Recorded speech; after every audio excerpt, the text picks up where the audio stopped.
My name is Gavin Evans, and this is my list of the 10 best episodes of Tales from the Crypt. And this video will have spoilers, so there's your warning.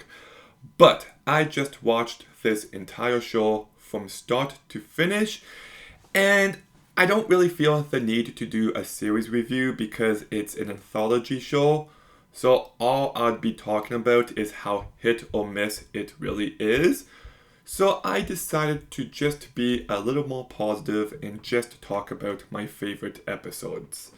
And this list was actually kind of easy to come up with. Like don't get me wrong.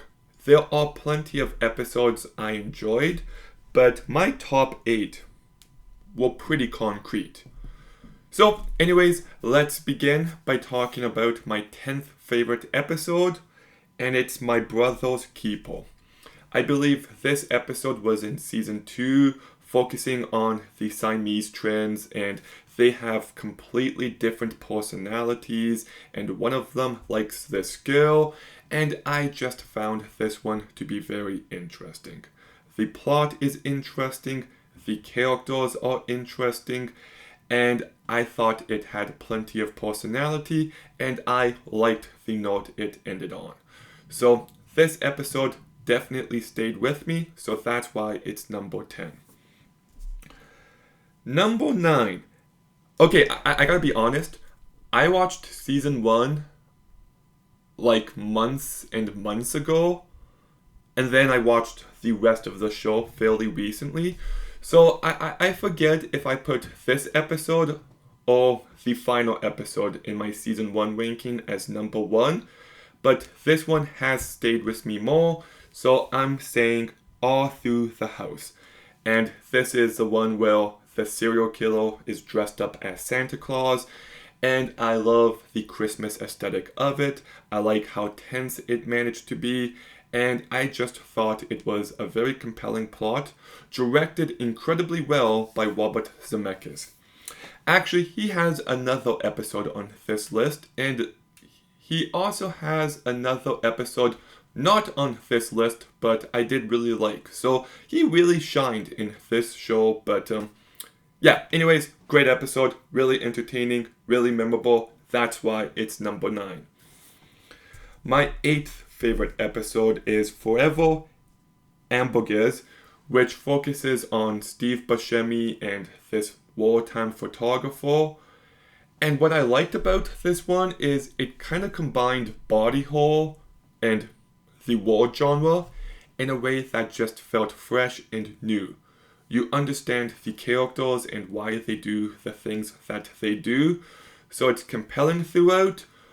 But the payoff to this episode is fucked. Like when Steve Buscemi's eyes coming out and he's just wasting away, it is effective, and the practical effects here really stand out. I do feel like this one gets a little messy with Bobby's motives at the end, but still a really great episode that has definitely stayed with me. My 7th favorite episode is Creep Course. And I just like the cliche storyline of this girl who's getting picked on, who's getting taken advantage of, and her getting her revenge against these two pricks. And it's done in a way that feels very unique and very fresh. And, you know, when the teacher goes back to the Egyptian lair he has, and she's just dressed up as a princess and the mummy is listening to her. You know, it's a very satisfying moment to watch, and I love the note this episode ends on. I also loved the performances here by Jeffrey Jones, Anthony Michael Hall, and especially Nina Zimascu. So yeah, really great episode. I really enjoyed it. That's why it's number 7.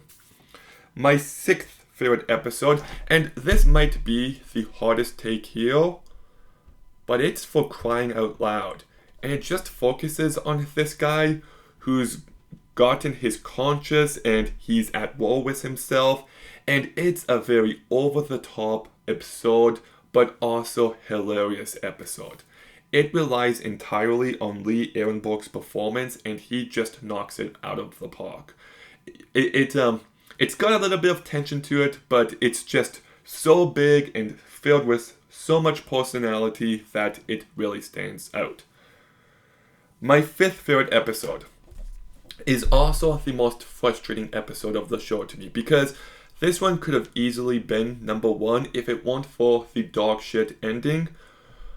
But like 95% of this episode is just a whole masterpiece, and it's Abracadabra, which focuses on this one brother who gets revenge against his other brother, and his brain is still alive, but his body is dead, and it's actually really horrific, and it's psychologically just terrifying, and it's claustrophobic, and it's tense, it's unsettling, it makes you think about consciousness and death, and oh my goodness, like this episode really got to me. Like I think it's just brilliant. Until it's not. So I still love it, and that's why it's number 5.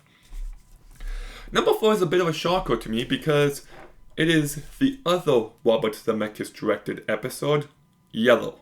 And if you know me, you know I don't like war movies. Like, I typically find them to be very boring.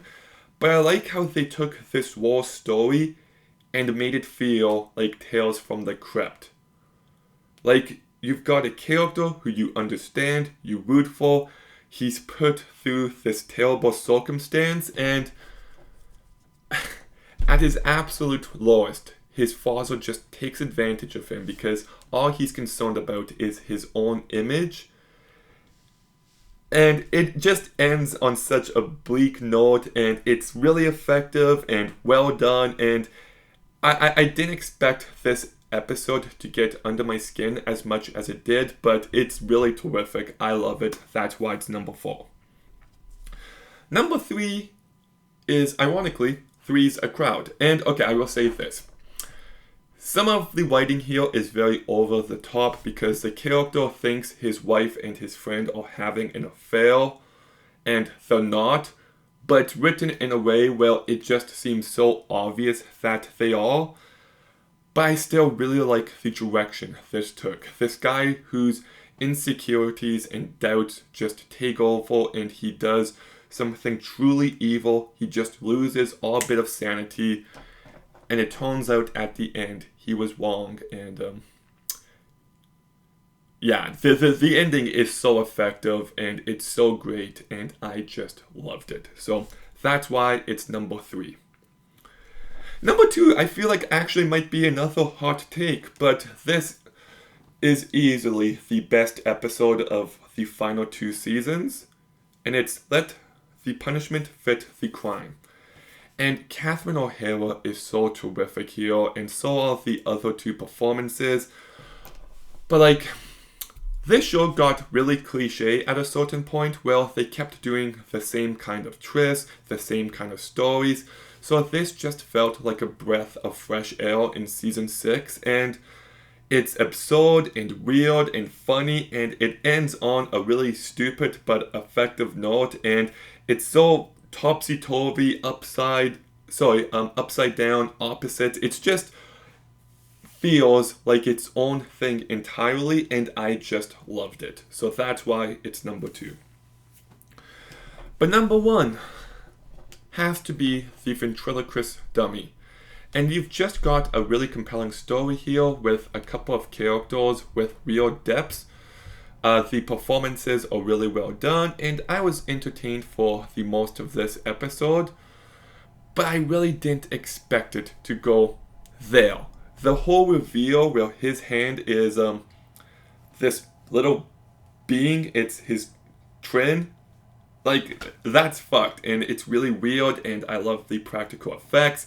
It's got a good sense of humor. I love the ending of this episode, and you can tell this episode was so good because I even remember the ice cream truck butter episode with Bill Paxton and Brad Dourif. Well, they kind of tried to recreate this episode, and you just can't. This episode feels fresh, and you can't replicate that feeling. again. So I loved it. It's Tales from the Crypt at its very best, and that's why it's number one. But what's your 10 favorite episodes of Tales from the Crypt? Let me know in the comments down below. Make sure you like, comment, subscribe. Stay tuned for more videos soon. And Gavin out.